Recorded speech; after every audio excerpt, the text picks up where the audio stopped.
අපේ channel එකට ඔයාලා ගොඩක් ආදරෙන් පිළිගන්නවා. අද කියලා දෙන්නේ රසගුණ අඩුවක් නැති කෑමක් ගැන. මේක හදාගන්න හරිම පහසුයි. කුරක්කන් කැඳ එකක් තමයි අද කියලා දෙන්නේ. ඉතින් ඔයාලා channel එකට අලුත් නම් අපේ channel එක subscribe කරලා එකතු වෙන්න. ඒ වගේම ඔයාලගේ රසවත් අදහස අපිට පහලින් comment කරන්න. එහෙනම් අපි බලමු කොහොමද මේක හදාගන්නේ කියලා. අපිට මේ කුරක්කන් කැඳ එක හදාගන්න ඕන මේ විදියට පිරිසිදුව කොටාගත්ත කුරක්කන් පිටි. මෙතන ටිකක් වැඩිපුර තියෙනවා. ඒ වුණාට මේ ඔක්කොම අපි දාන්නේ නැහැ. චුට්ටයි දාන්නේ. මොකද කුරක්කන් කැඳ රත් වෙනකොට කුරක්කන් පිටි තැම් වෙනකොට ප්‍රමාණය ගොඩක් වෙනවා. ඒ නිසා පොඩ්ඩයි දාන්නේ. ඒකට අපිට වතුර ඕන.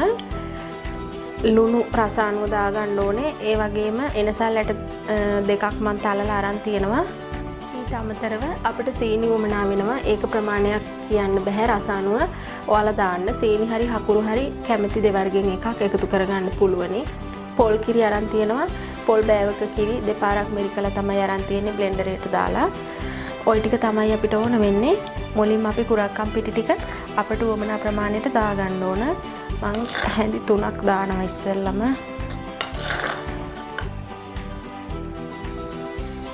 දැන් මේ විදිහට තියෙද්දි පොඩ්ඩක් වගේ පෙනුනට තැම්බිල එනකොට මේක ගොඩක් උකු වෙලා එනවා. ඒ නිසා කුරක්කන් පිටි ටික තැම්බෙන ගානට විතරක් අපි වතුර එකතු කරගන්නවා. ඒකටම අපි මේ තලාගත්ත එනසාල් ටික එකතු කරගන්නවා.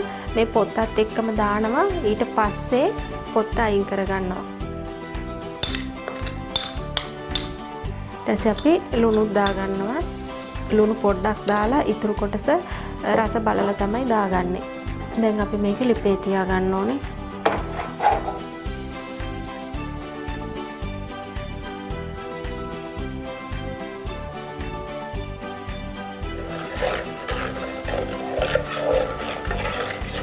මේ විදිහට නිතර හැඳි ගන්න ඕන කුරක්කන් ටික තැම් වෙනකම්. මොකද නැත්තම් පිටි ටික අඩියට ඇවිල්ලා පිටි ටික රොස් වෙන්න වගේ බලනවා.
විනාඩි 2ක් 3ක් විතර ගියාට පස්සේ අපේ වතුර ටිකත් එක්ක මේ හොඳටම කුරක්කන් පිටි ටික තැම්බිලා තියෙන්නේ. ගින්දර අඩු කරලා තමයි තියෙන්නේ.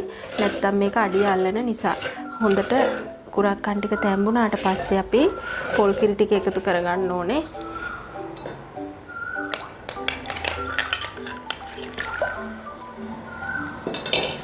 අපි දාපු කුරක්කන් වලට වඩා ප්‍රමාණය ගොඩක්ම වැඩි නේ නිසා ටිකයි කියලා හිතුවට පස්සේ මේක ගොඩක් වැඩි වෙන හින්දා කුරක්කන් ගොඩක් එකතු කරන්නේ නැහැ.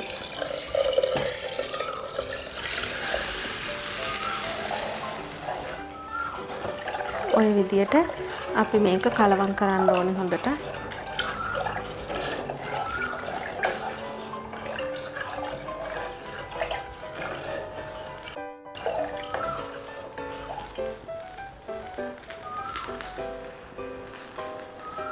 මේ විදියට පොල් කිරි එකතු කරගන්නකොට පොඩ්ඩක් කැට වගේ තියෙනවා කුරක්කම්.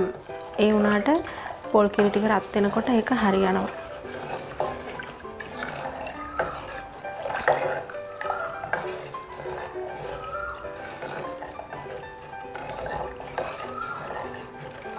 දැන් අපි සීනි ටික දාන්න ඕන.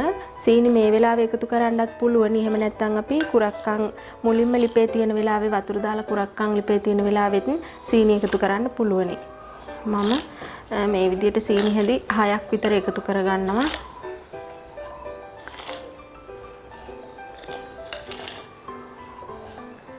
ඔය විදිහට ඔයාලට පුළුවන් මේ කුරක්කන් කැඳ එකට සව් මිටක් විතර එකතු කරන්න. එහෙම නැත්නම් පැලවෙච්ච මුං ඇට ටිකක් එකතු කරන්න. එහෙම නැත්නම් හාල් පිටි හරි බත් කැඳ වුණත් බෙරි කරලා බත් උනත් එකතු කරන්න පුළුවනි.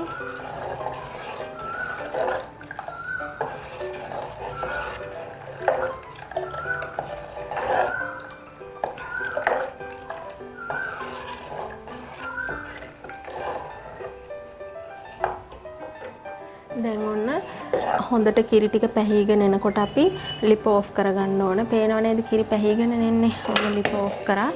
ගොඩක් වෙලා පස්සවන්න නැහැ. පොල් කිරි ටික පැහෙනකම් විතරයි මේ විදියට පස්සවන්නේ. අපිට පුළුවන් ලුණු ටික බලලා ලුණු මදි නම් චුට්ටක් එකතු කරන්න.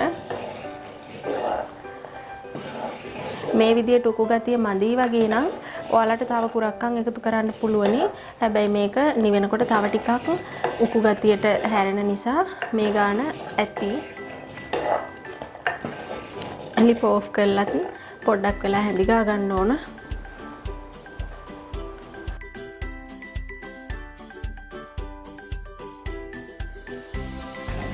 හරි දැන් අපේ කුරක්කන් කැඳ එක අපි හදාගෙන ඉවරයි. එහෙනම් මේ වගේම වීඩියෝ එකකින් ආයෙ හම්බ වෙමු.